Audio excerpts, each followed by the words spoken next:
Este emplazamiento está configurado como una secuencia de espacios concatenados de pequeño tamaño, atravesados por viarios en los que se permite el tráfico rodado, aunque este es muy escaso y de carácter muy local. Por ello, se puede plantear mejorar la continuidad de estos espacios, empleando plataformas únicas en los cruces, en las calles al completo, e incluso estudiando la movilidad rodada de la zona de modo global y proponiendo peatonalizar algunos de los viarios de manera justificada.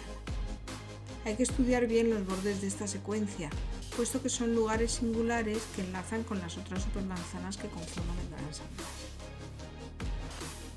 Hay mucha diversidad en los espacios de la serie, tanto en cuanto al uso como en cuanto a la urbanización.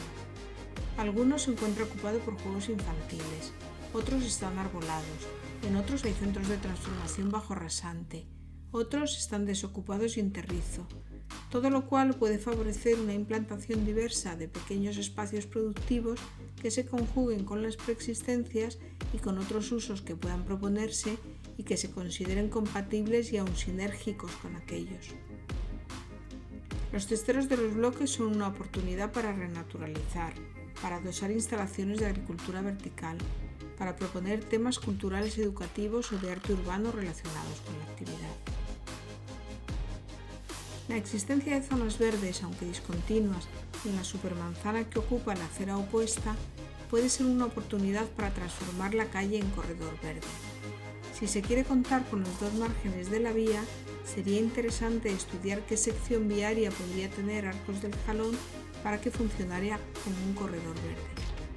Pero el área de proyecto se ha centrado en la parcela F porque se considera que el estudio de la serie ofrece un gran interés.